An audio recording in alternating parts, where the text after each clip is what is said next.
بسم اللہ الرحمن الرحیم۔ السلام علیکم۔ فیس بک اور یوٹیوب کی یلغار سے متاثر پاکستانی معاشرے کو ٹک ٹاک کی شکل میں ایک نیا چیلنج درپیش ہے۔ صرف 2-2.5 برس پہلے متعارف کرائی جانے والی یہ چینی اپلیکیشن جس تیزی کے ساتھ پاکستانی سوسائٹی میں سرایت کر رہی ہے وہ حیران کن ہے۔ ٹک ٹاک سے پاکستانی ثقافت اور اقدار کو لگنے والے دھچکے کا نوٹس نہ صرف حکومتی سطح پر لیا گیا ہے بلکہ قومی سلامتی کے اداروں نے بھی اس علت کو کنٹرول کرنے کے لیے سر جوڑ لیے ہیں۔ معتبر ذرائع کے مطابق ابتدائی تحقیقات میں ٹک ٹاک کے تانے بانے فری میسن کی سازش سے جڑے پائے گئے ہیں، جس میں فری میسن کی چھتری تلے کام کرنے والے تمام اسلام اور پاکستان دشمن قوتیں سرگرم عمل ہیں۔ یہ قوتیں گزشتہ کئی دہائیوں سے پاکستانی معاشرے اور اقدار کو اخلاقی زوال کا شکار بنانے کے لیے پہلے ہی سے مختلف حربے استعمال کر رہی ہیں۔ قومی اداروں کے خیال میں ٹک ٹاک بھی ہائبرڈ وار کے سلسلے کی ایک کڑی ہے جو بے راہ روی کے شکار مغرب میں مقبول کرائے جانے کے بعد اب پاکستانی سوسائٹی کو اس میں رنگنے کی کوشش کی جا رہی ہے۔ ذرائع کے مطابق پاکستان کی نوجوان نسل اس شیطانی ایپ کا خصوصی ہدف ہے۔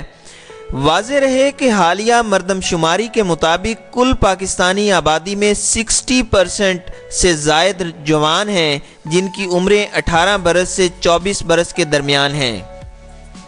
ایک قومی ادارے کے اہم شعبے سے منسلک رہنے والے ایک سابق افسر کے بقول فیس بک، انسٹاگرام اور یوٹیوب کے بعد ٹک ٹاک ہائبرڈ وار میں ڈالی جانے والی ایک نئی چنگاری ہے جو تیزی سے نوجوان نسل کو اپنی لپیٹ میں لے رہی ہے۔ انٹرنیٹ عام ہونے کے بعد فری میسن کے لیے کام کرنے والی امریکی CIA، اسرائیلی موساد اور بھارتی را کا کام آسان ہو گیا ہے۔ 2002-2003 میں اسرائیلی سرپرستی میں افغان صوبے بدخشاں میں ایک بہت بڑا کلچرل سینٹر بنایا گیا تھا جس میں CIA اور را بھی حصے دار تھے۔ دراصل یہ آئیڈیا اسرائیلی موساد کا تھا جو فلسطینیوں کی جانب سے ہونے والے خودکش حملوں سے پریشان تھی۔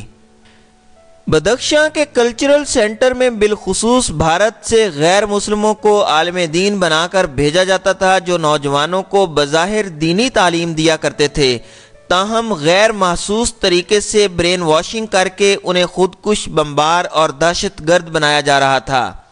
اس کلچرل سینٹر کی بدولت اسرائیل میں خودکش حملوں کا سلسلہ رک گیا اور یہ عفریت مسلم ورلڈ میں منتقل کر دی گئی۔ اس کے بعد سے شام، عراق، مصر، یمن، نائجیریا، افغانستان اور پاکستان میں خودکش حملوں کا ایک نہ ختم ہونے والا سلسلہ جاری ہے۔ بدخشاں میں قائم کلچرل سینٹر کی کئی ذیلی شاخیں بھی تھیں جہاں بعض میں سنیوں کو شیعوں کے خلاف تعلیم دی جاتی اور دوسرے مقامات پر اہل تشیع کے دل میں سنیوں کے لیے نفرت پیدا کی جاتی۔ اب بدخشاں کا یہ کلچرل سینٹر جلال آباد منتقل ہو چکا ہے جبکہ ذہن سازی کا طریقہ بھی تبدیل کر کے انٹرنیٹ سمیت دیگر جدید ٹیکنالوجی کو استعمال کیا جا رہا ہے۔